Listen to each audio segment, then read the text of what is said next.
Okay, let us continue with the discussion on these rapid mixing techniques. So, yesterday we talked at some length about the continuous flow technique, right, and then we started with this microfluidic, right. So, this was what we were discussing at the time. So, that means in the ever increasing efforts of trying to make these a lot faster in terms of decreasing the dead time. So, one of the latest things that people are looking into is microfluidic mixing. So, as the microfluidic name suggests, it is micron sized channels through which your fluid will flow, right, and this is only one aspect. There are many other things that are related to this. That is why microfluidics nowadays is a very important field, if you would ever look up or look that up rather. So, what you are trying to do here is in any sort of mixing, again in any sort of mixing, what you have is you have diffusion of two solutions, right. So, if you would ever try to decrease the length scale over which diffusion occurs, then automatically what will happen is, what will happen? The time it takes to diffuse and mix would decrease, right, because it would make the length scale smaller. So, it would happen at a faster rate, and hence your dead time will be smaller because your mixing is faster. So, the same principle is applied here. How is it applied here? The way it is applied here is, as we were discussing yesterday, you have essentially like a, it is kind of a T channel mixer, right. It is kind of like a T channel mixer. Okay. So, you know why it is called a T channel mixer? It is called a T channel mixer because if you cover this or if you cover this, it kind of looks like a T, right. Now, what you are doing is, through the center channel you are passing in your protein and denaturant, right. Now, through the side channels what you are doing is you are passing your buffer. Now, because your protein solution is going like this and you are passing a buffer solutions at orthogonal. So, what will happen is, because you are passing the buffer solutions from both sides, it will try to squeeze the protein channel flow, right. So, if you try to squeeze it, so this is what happens, you can see this is what this arrow is telling you. This is the length scale over which your mixing is happening. Now, this length scale is typically of the order of, I will tell you this length scale is typically of the order of some nanometers, you know, so 50 to 100 nanometers, it is that small.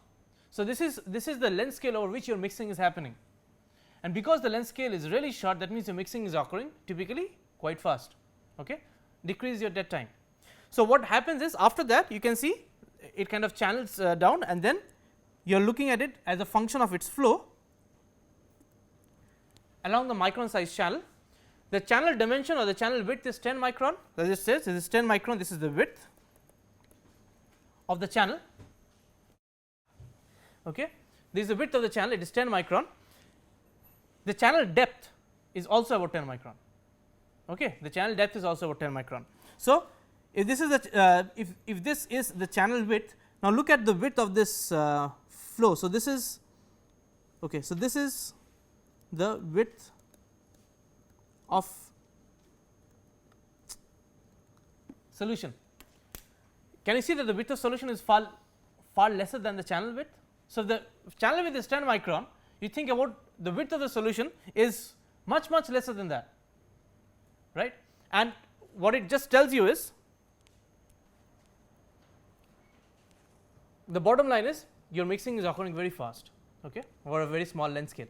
So, the dead time, as I was telling you, as someone pointed out, the mixing the dead time in this case, it is written in a later slide, the dead time is about 5 microsecond.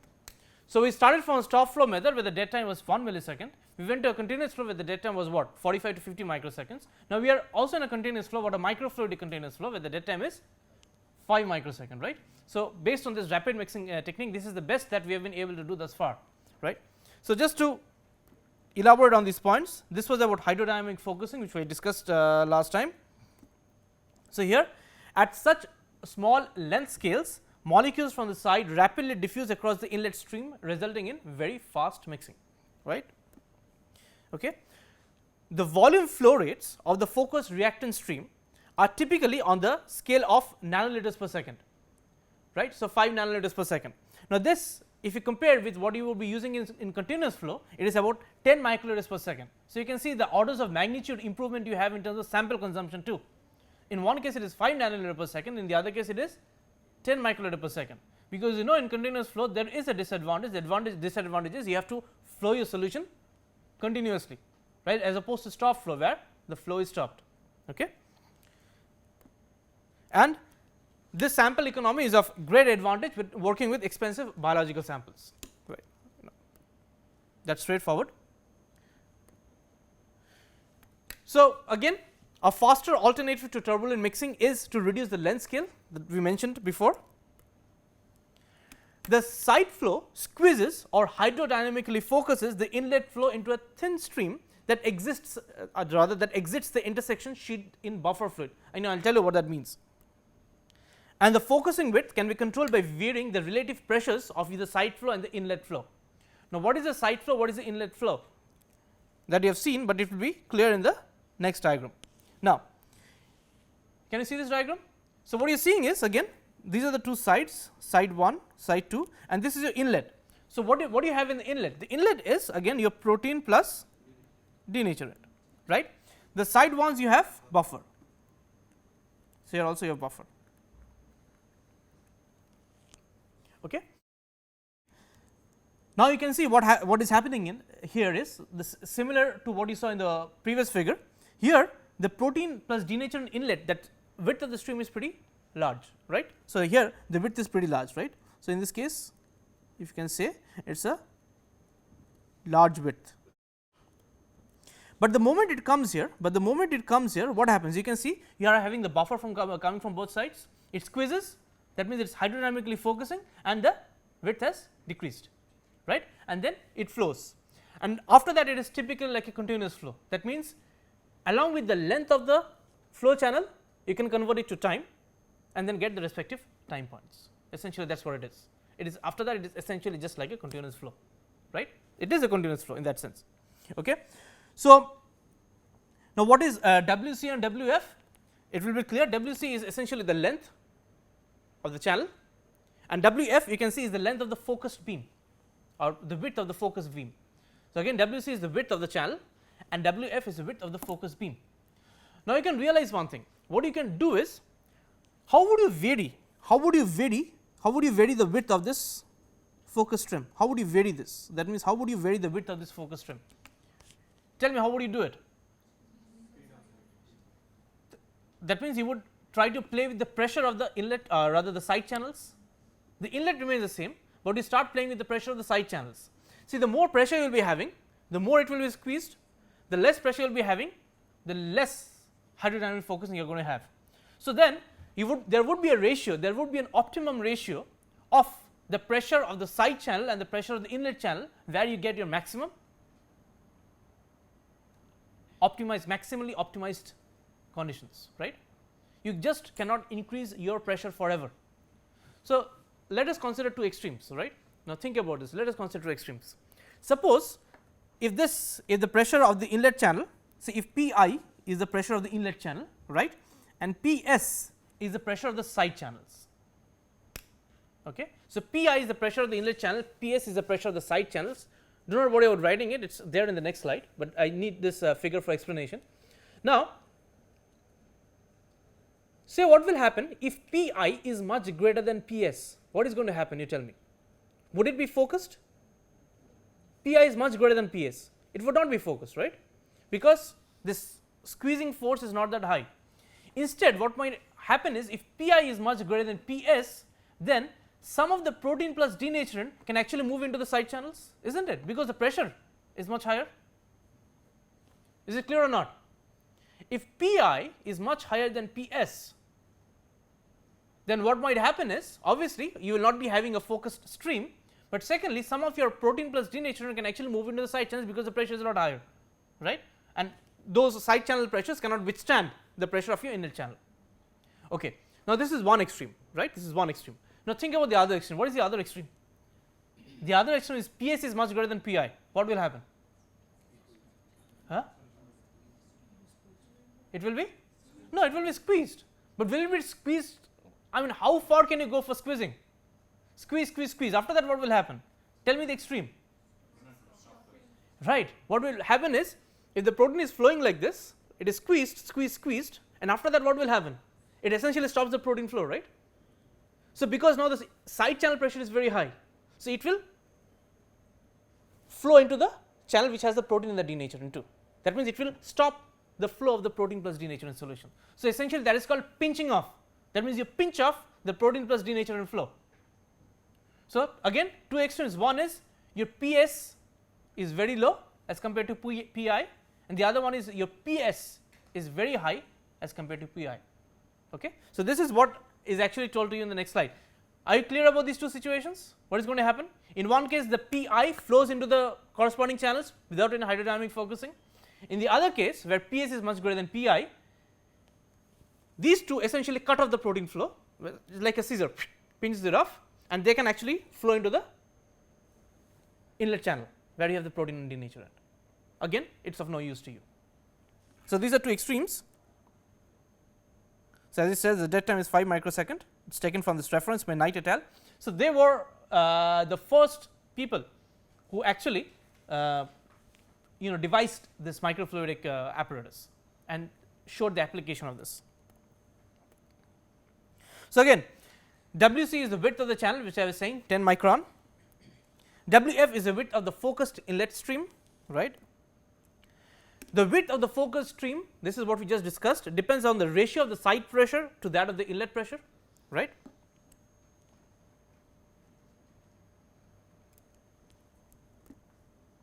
Let the ratio be alpha, PS by PI.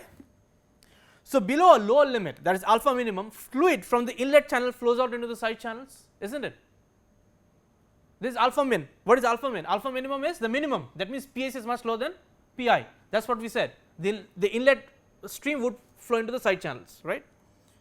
Then the next point is, above an alpha limit, which is alpha max, what will happen? The focus stream is pinched off and fluid from the side channels flow out into the inlet channel, just the reverse of what you have for alpha min. That is what it is. The picture is just reversed, but you understand, right, why it is going to happen. So, you can see, no matter how much you try to squeeze, there has to be an optimum condition where all the flows are essentially the same, steady flows, and you are not pinching off sections of your protein flow. So, let us look at a picture or a series of images where you would understand how this variation of alpha affects the width of the inlet flow stream. Okay. So, this is what it is. Okay. So, here these are for like A, B, C and D for 4 different values of alpha. Remember what was alpha? Alpha was equal to PS over PI, right. Okay. See at what A is for alpha is equal to 0.5, that means both have equivalent pressures, right. So, the stream is thick. Okay. Now, you go to 1, what happens? The stream gets narrowed, is not it? You go to 1.1, the stream is further narrowed. You go to 1.2, then also the stream is narrowed, but this is a very fine sheath, very fine stream. Remember, this is a very fine stream. What it tells you is that possibly 1.2 is the maximum you can go to. If you go beyond 1.2, what will happen is you will pinch it off. Okay. So, let me tell you how these images were taken. These images, these are actually fluorescent images. So, you are taking with fluorescent microscopes. So, what you do is you put a fluorescent dye, which is an indicator in these channels, right, by some way or the other, right, and then you monitor the fluorescence of the dye using your microscope. That means, you do an imaging, right, and then you take these images and put it on your paper which you publish. That is how they did it, because I have taken it from that paper. Okay. So, this was about your microfluidic mixing. So, this is really state of the art. So, finally, this sums it up. So, this what it says is, you can see it is a protein plus denaturant coming here. Okay. This is the buffer, this is the buffer. Now, remember, because the buffer is coming here and the buffer is coming from here, the protein has very high denaturant. Now, the buffer is mixing. So, the denaturant actually now gets diluted. So, that means the denaturant is diffusing out, right, and after that what you are having is the protein now faces a very low denaturant concentration. So, it starts refolding and then you monitor the refolding along this flow axis, and this is essentially a continuous flow. The only difference is the way you mix it and the dead time you get. Okay. So, this is typically the best in terms of a continuous flow technique what people have been able to achieve, right, a dead time of 4 to 5 microseconds. That is darn good, because you realize you can put in a lot more pressure. For example, you can go for high PS, you can go for high PI, does not matter. But what will happen is your force pressure is force per unit area. So, if the channels are very narrow, which are 10 micron, then the pressure is very high, then it might distort your channels, right. So, you cannot go for infinitely high pressure. That is why it is always necessary for you to go for an optimum, where the flows are proper and you can monitor them at ease without any other artifacts or hiccups. Clear? So, this was all about rapid mixing technique. These techniques, I am repeatedly telling you, are being used nowadays very widely, more so microfluidics, not only in protein folding, but in many other cases and many other problems, right. So, microfluiding has its own importance nowadays, right. So, then next let us go to another technique, it is called a relaxation technique. So, all these were mixing techniques, right. Now, a relaxation technique means you will allow your system to relax, but it does not mean that you start relaxing too, right. It is a relaxation technique, not for you, for the protein. So, this is what it is known as, it is a temperature jump technique. Okay.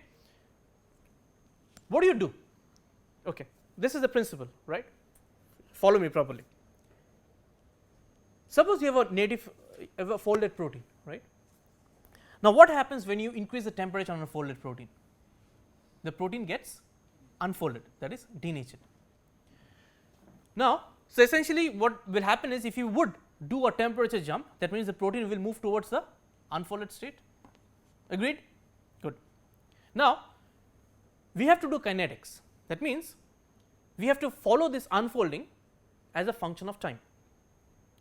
So, like in rapid mixing, what we did was we separated the mixing and the protein unfolding, that means the mixing was too fast as compared to the protein folding. Why? Because if the mixing was slow, then the protein would also be folding within that time and you would not be getting anything. So, that means you have to decouple these two processes, you have to mix it as fast as possible, that is the concept of dead time, right. So, similarly out here you can understand what will happen is you have to make the temperature jump very fast. You make a very fast temperature jump, but the protein does not respond to the temperature jump at that time, because the protein responds slowly. It is like rapid mixing, instead of rapid mixing you do a rapid temperature jump, that means you increase the temperature jump, say increase the temperature from 10 to 20 degrees Celsius in one flash. I will tell you within a few nanoseconds or so. Now, the protein being a protein would find it hard to respond at that time instantly, but it would take time to respond to it and it would slowly respond to this new temperature change or new temperature, this temperature change, and this response to this temperature change is referred to as relaxation. That means the protein relaxes to the new temperature change. Now, essentially what does it relax to? Okay. Now, you can understand one thing, it is like your in quantum mechanics you have heard of Born-Oppenheimer approximation, right. So, Born-Oppenheimer, what happens? You excite, electrons move in a flash, right, that is why your transition is always vertical, the nuclei follow it essentially, right, because nuclei are much heavier, and that is why you can decouple those two processes, that is what is Born-Oppenheimer.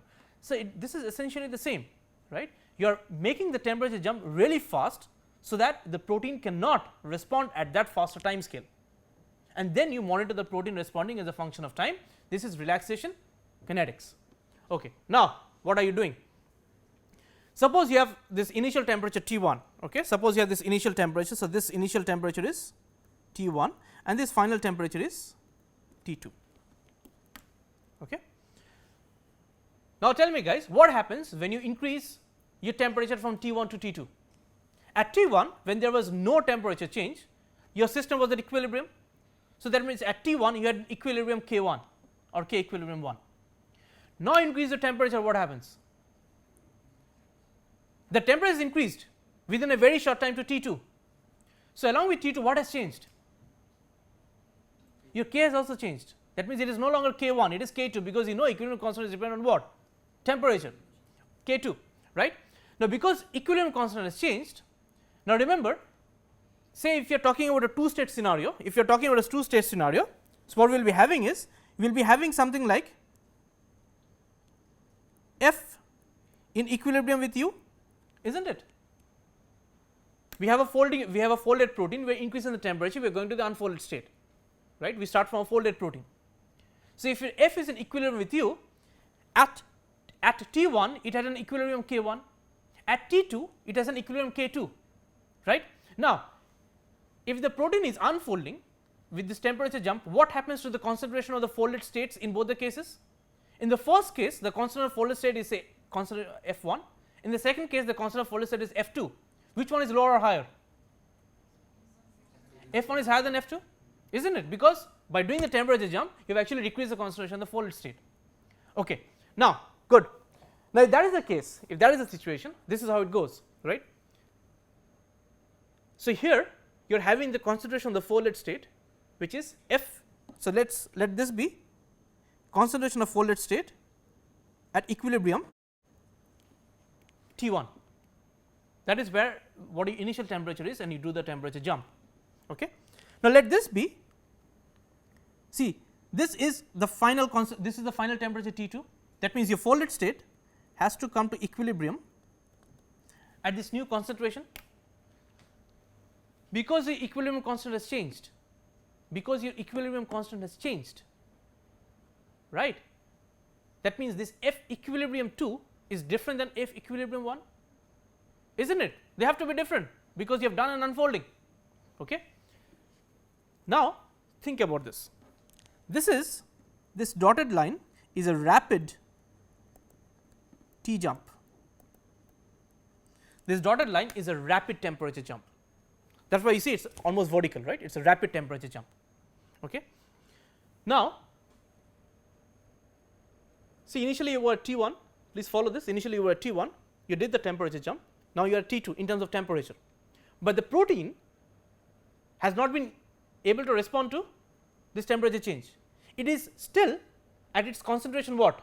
F equilibrium 1, but remember, since you have changed the temperature to T2, the protein has to respond to that. So, what will the protein now do? The protein will finally, the folded state or the protein will finally respond in such a way that the folded state concentration goes to F equilibrium 2. So, this progress of the protein as a function of time because of this temperature change is referred to as relaxation kinetics. That means, it is relaxing to what? It is relaxing to your new equilibrium situation. Is it clear? What is it relaxing to? It is relaxing to its new equilibrium situation which is at temperature T2, because at T2 then after making the temperature jump you are having an equilibrium situation. Guys, is it clear or not? Is it clear how the technique works, at least the principle behind the technique? So, then what you are monitoring is you are monitoring the change in the concentration of the folded state because of this temperature jump between two equilibrium situations. One is at T1, the other one is at T2. So, to sum it up, this is what happens when you have it at T1, you make the temperature jump to T2, but the protein, initially the protein before the temperature jump was at equilibrium, no problem. The moment you make a temperature jump to T2, the protein has not been able to respond, so it finds itself in a non-equilibrium situation, isn't it? It is no longer in equilibrium because equilibrium has changed to K2. So, what the protein will now do is it will respond to this new K2 and it will change accordingly, relax accordingly, and then that relaxation is your relaxation kinetics. Okay? That is essentially what the temperature jump technique is. There are couple of ways in doing the temperature jump. I will tell you one way, hopefully we will get it done in this class, but before doing that let us look at some kinetics. Let us see what I have in the next slide. Yeah. So, this is what I was trying to tell you. So, protein is initially at equilibrium T is equal to T1, this is the initial equilibrium concentration, right. So, which I said was F equilibrium 1. So, I can write this is F equilibrium 1. Okay. Now, at time T is equal to T0. So, what do I mean at time T is equal to T0? Let me go back real quick. So, let this be T0. So, this is my time axis, let this be T0. At T0, you remember what does T0 refer to? 0 refers to 0 time, that means T0 refers to initial time, okay, that is 0 time essentially from where you start to look at it. Do you remember the first data point of your continuous flow or stop flow is essentially like that. Okay. So, at time T is equal to T0, a pulse, that is a rapid change in temperature is brought about in the solution, the temperature rises to T2. Good. Now, shift in temperature signifies that the equilibrium constant has changed, right, from K1 to K2. Now, concentration of folded protein has to change too, because it has to respond to the equilibrium, new equilibrium. Now, what you do is you assume that the rate of equilibration is slow as compared to the temperature rise. That is what I said. That means your temperature rise is rapid and the protein relaxes after the temperature is risen. Both of these cannot happen together, then it is a problem. These two processes have to be decoupled. That is why your temperature rise has to be very fast, like your mixing was very fast. Okay. So, I will come back to this later, but let us look at some thermodynamics, kinetics and thermodynamics. So, let us look at the T jump technique.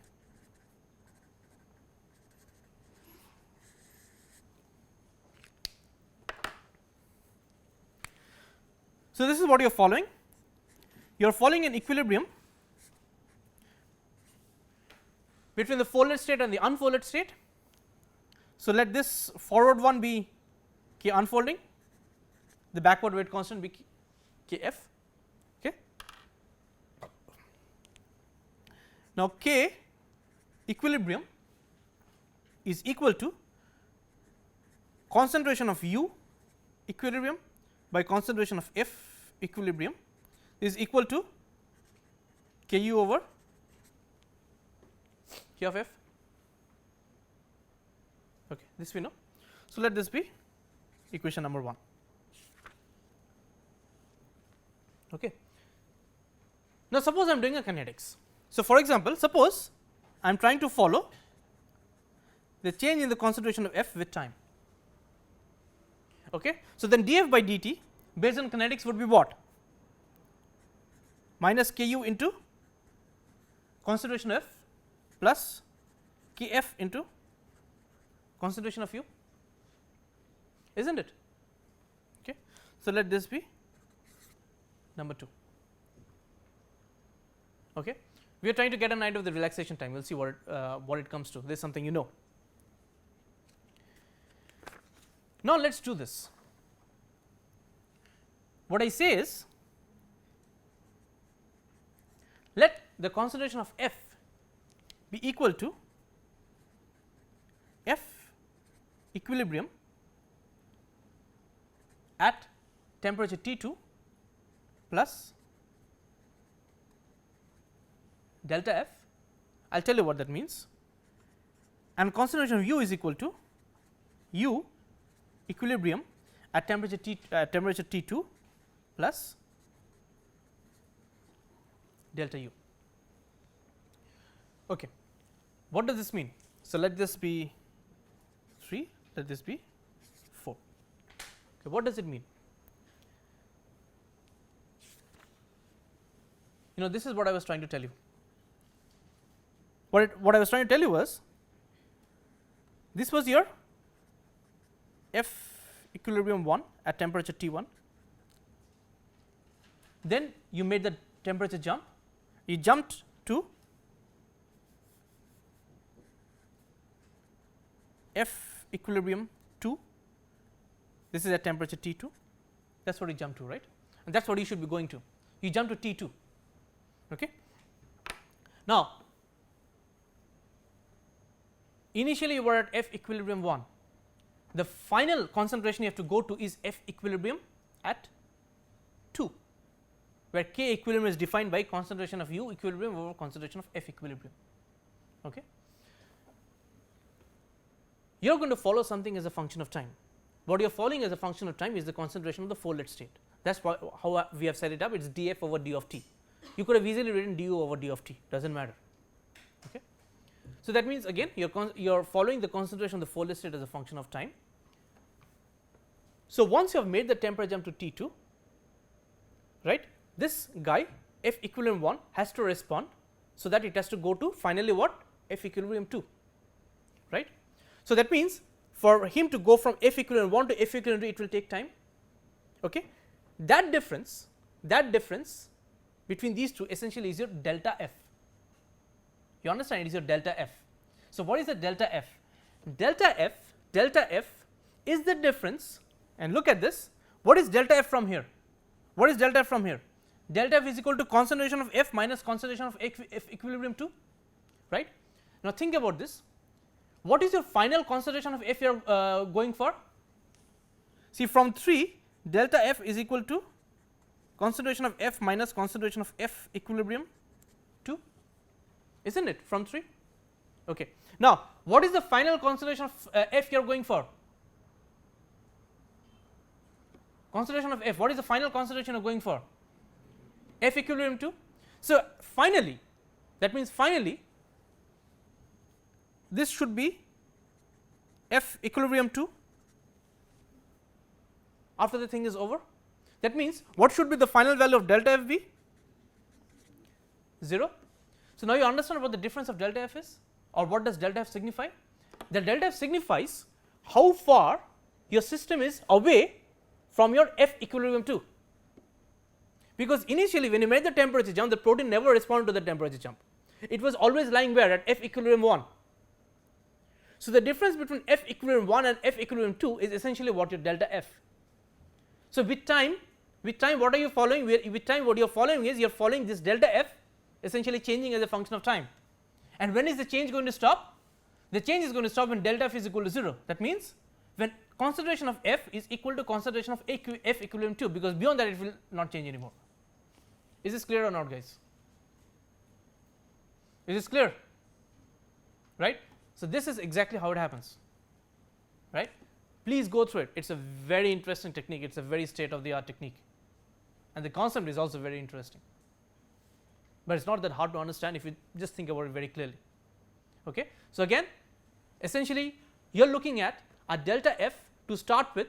So, what was the initial value of delta F? Can you tell me what was the initial delta F, the maximum? What is the maximum delta F? Very good. So, maximum delta F is F equilibrium 1 minus F equilibrium 2, the minimum is 0, right, and what you are doing is you are looking at this difference delta F coming to 0 as a function of time, that is your relaxation, precisely that is what it is. Okay. That is why this delta F has your meaning. Okay. Good. And because we are looking at these at the higher temperature T2, we always say F equilibrium 2 or U equilibrium 2, because that is what it is finally relaxing to, right. Okay. Now, going by 3, see from 3 we can write, can we write this d of F over d of t, d of F over d of t is equal to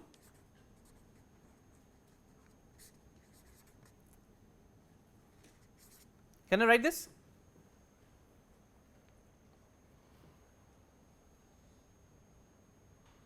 From 3 remember d of F over d of t, F equilibrium 2 it is a constant, is not it, it is an equivalent value, it is a constant, it will not change with the function of time because it is an equivalent value. So, it is essentially 0, df over d of t or df equivalent 2 over d of t.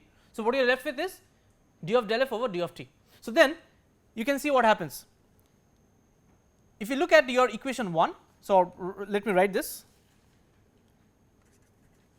using 5 not 1 in 2, using equation 5 in 2 I can write d of del f over d of t is equal to minus k u concentration of F plus k f concentration of u. Okay. Let this be equation 6. You follow this, right? Clear? Okay. Now, the next step is this. What do you think the next step will be now? Remember, I have to get everything in terms of delta F. I cannot have F because that is what I said. What we said is we are looking at the difference, relaxing as a function of time, finally the difference would be 0, that is delta F. So, what further simplification can I do now? So, can I not do this? Can I not write d delta F over d of t is equal to minus k u? I already have expressions for F and u from 3 and 4. So, what I can write is F equilibrium 2 plus delta F plus k f u equilibrium 2 plus delta u, and this is equation number 7. Clear? I just split it up, just expand it, okay, using 3 and 4, equations 3 and 4. Okay. Now, let us fully expanded, d delta f over d of t is equal to minus k u f equilibrium at the second temperature T 2, sorry, minus k u delta f plus k f u equilibrium 2, okay, plus k f delta u. Okay. Let this be equation number 8. Can you tell me what further simplification I can do? At least give me an idea. Okay, let me give you a hint. What is k equilibrium equal to? What is k equilibrium equal to? Concentration of u equilibrium. Now, this k equilibrium as at temperature T 2. So, it would be 2 over 2. So, this would be what? K u over k of f. Okay. So, does this help you cancel out two terms? So, you look at equation number 8, which are the two terms that cancel out? This one. So, that means this one cancels out, right, and which one? This one cancels out. So, you are done, right. So, that is one. So, what you are left with is d of delta f over d of t is equal to minus k u delta f plus k f delta u, right. Let this be 9. Okay. Now, what further approximation? See, I have to have everything in terms of delta f, because I am doing d of delta f over d of t. Can I write this using delta f is equal to minus delta u? Can I write this based on stoichiometry? See, whatever change you have in u would be the negative of f, or whatever change you have in f it would be the negative of u. So, that is what we are using now. So, use this in 9 and see what you get. So, what you have is then d of delta f over d of t is equal to minus क्या होगा k u plus k f then times delta f, isn't it? Remember, delta u is equal to minus delta f, or delta f is equal to minus delta u, right. So, see, you started from a seemingly not so simple equation is to per se, you have so many other parameters, but finally you have come down to a very simple thing. It is a variation of just one parameter. What is that? Delta f. That is what we started with. That is what our premise was, or that is what our basic principle was of this relaxation technique. So, then if I integrate, I can write delta f is equal to delta f naught e to the power minus k u plus k f times t. This is equation number 11. Okay. Or I can write delta f is equal to delta f naught e to the power minus k observed times t. So, this is say 12. Okay.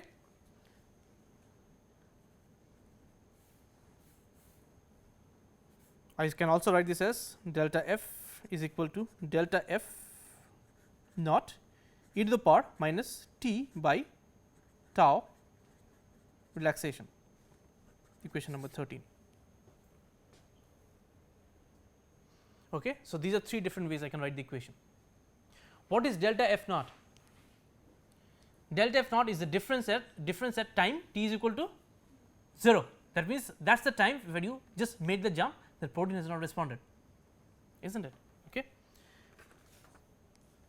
So, therefore, k observed is equal to k u plus k f, and tau relaxation is equal to 1 by k observed is equal to 1 by k u plus k f, and let this be 14.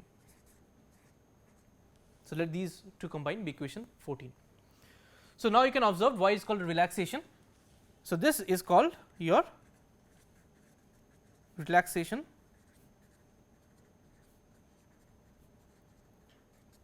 time constant.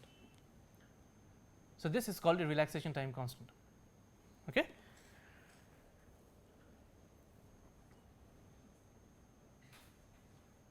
So, you can understand this relaxation time constant or the relaxation rate constant, which is K observed, is not either Ku or Kf.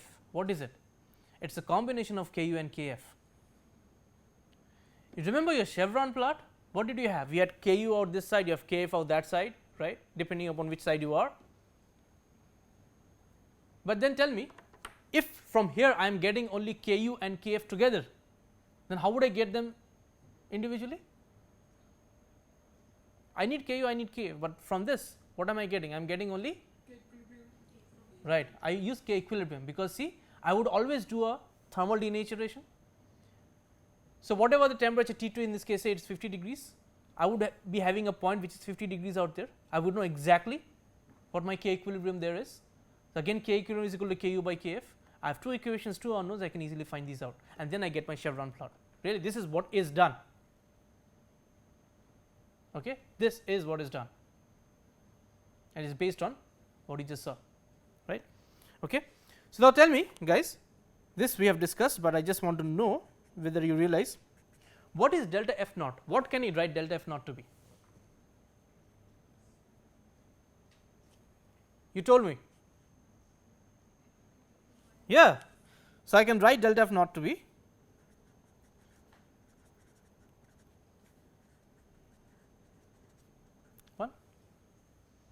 that is the maximum difference, is not it. So, that is a time t is equal to 0, the protein has not responded, it is still at equilibrium 1. Where does it have to go to? It has to go to concentration of F at equilibrium 2, and then with function of time this difference decreases, and that is your relaxation. Okay. So, this is your T jump relaxation technique, right. This is principally what happens, this is a kinetics which is connected with that. What I want you to do is, as a homework is, if you have an equation like this going to C, right, let this be K1, let this be K2, this is a homework problem. Okay. Find K observed, that means derive a relation for it.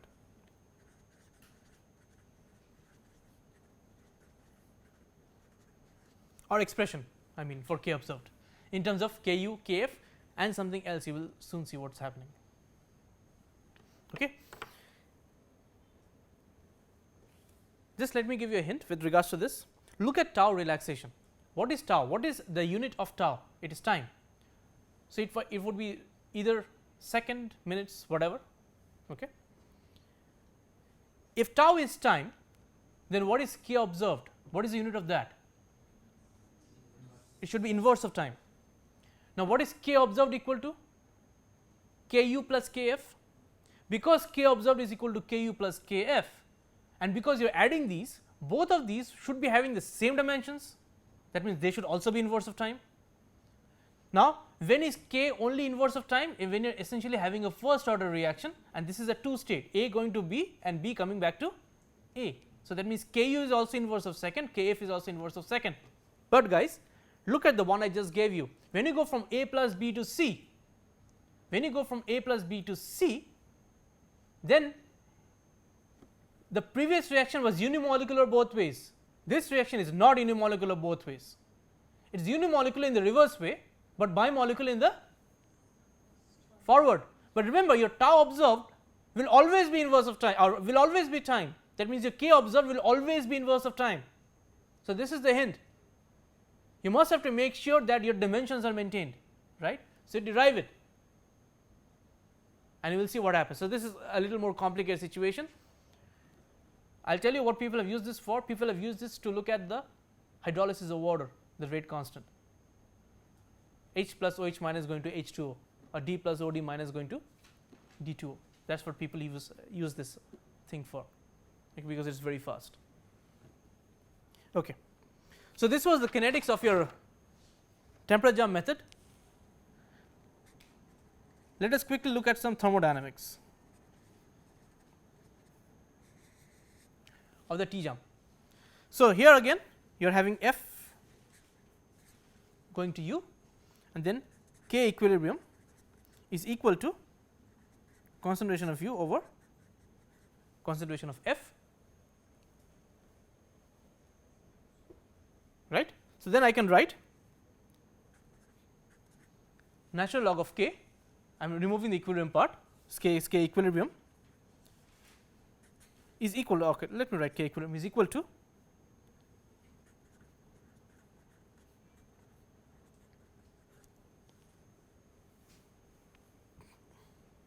okay.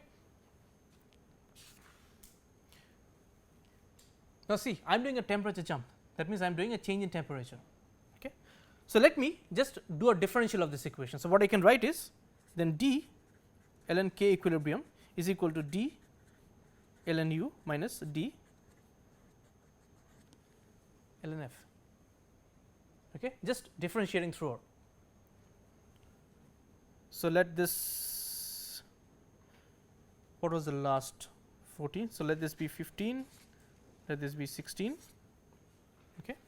Now, what I can write is from this I can write d ln K equilibrium is equal to 1 by U du minus 1 by F df. Are you guys okay with this? 1 by U du is essentially d ln U, 1 by F df is essentially d ln F. Okay. Good. Now, use du equal to what? Minus df, that is what we saw. So, then K equilibrium is equal to, what will happen? D of F 1 by U plus 1 by F. Okay. So, let this be equation number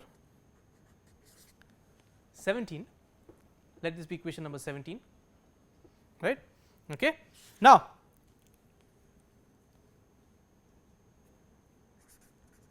d ln K equilibrium by d of T, sorry, it is not temperature dt, sorry, let me write it again, let me write in the next page actually, hold on, d by d of T is equal to d of T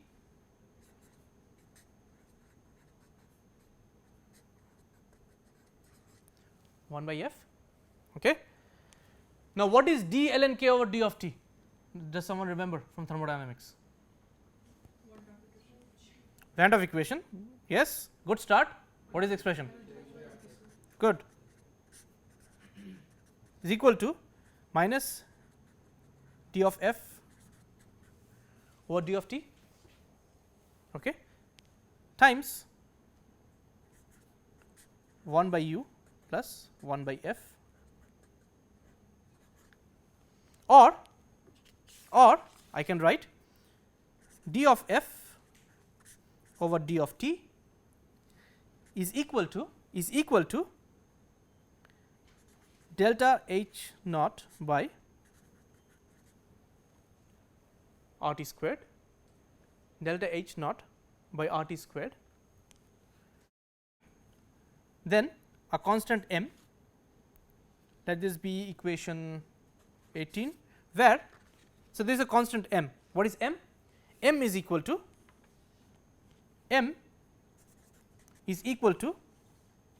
what is m equal to? 1 by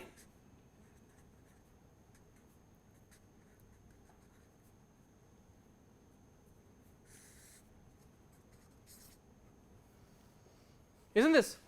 That is what m is. So, m is 1 by the inverse of u and f, or I can write, or m is equal to 1 by u inverse plus f inverse.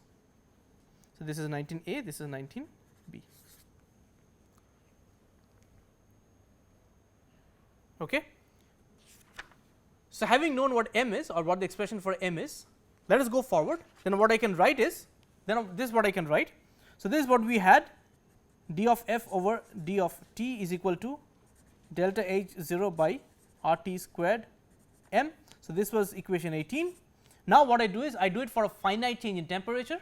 Say for a finite change in temperature, I have delta f is equal to, I missed a minus, isn't it? Right. So, here it would be minus, here it would be minus, delta f is equal to minus delta H naught by R t squared m delta t, and this would be equation number 20. Okay. Okay. So, keep this in mind. So, this is purely based on thermodynamic considerations. Okay. On the left hand side of the equation, you have delta f, it is related to the change in temperature delta t by what? By delta H naught and m, and you have the R t squared. Now, what does it mean to you? What it means to you is, look at this, there are two very important parameters, delta H naught and m, right. If delta H naught is equal to 0, that means there is no enthalpy change. What will happen to delta f? That will also be 0. So, what does it tell you? What it tells you is, if you have to observe a temperature jump in which you have a difference in concentrations, that means you have to have a relaxation, what do you need to have? There has to be a difference in delta H, or there has to be a difference in enthalpy. That means delta f will tend to 0 if delta H naught tends to 0, but most biological processes, for most biological processes delta H naught is not equal to 0. So, which saves us. Okay, in the case of proteins, definitely not. That is one. What is the other one? One is delta H naught. What is the other one? M, right? Remember what m was. Remember what m was. M was equal to 1 by f. Okay. For delta f tending to 0, m will also tend to 0. If delta H naught is not 0, which we just said, then for delta f to be 0, m should also tend to 0. Okay. Now, under what conditions can m tend to 0? Tell me. M is equal to 1 by something. Under what conditions can it tend to 0? Tell me two different conditions. See, what is 1 by what is 0? Infinity. Okay, that means the denominator has to be infinity. How can you have infinity? Either u equal to 0 or either f equal to 0, isn't it? Okay. If u is equal to 0 and f is equal to 0, what does that signify? When do you have u is equal to 0? When you are completely folded. When do you have f equal to 0? When you are completely unfolded. So, what does it say? What it tells you is, if you are in a completely folded position and a completely unfolded position, do not even worry about using this temperature jump technique. Why? Because you are not going to see anything because of this.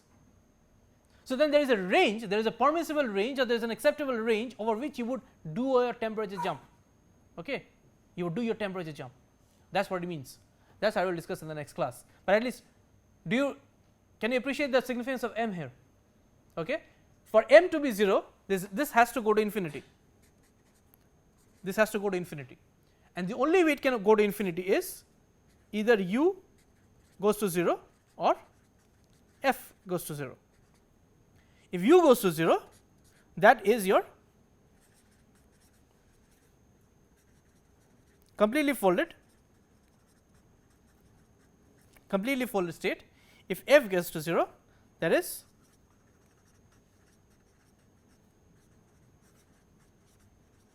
completely unfolded state. Okay.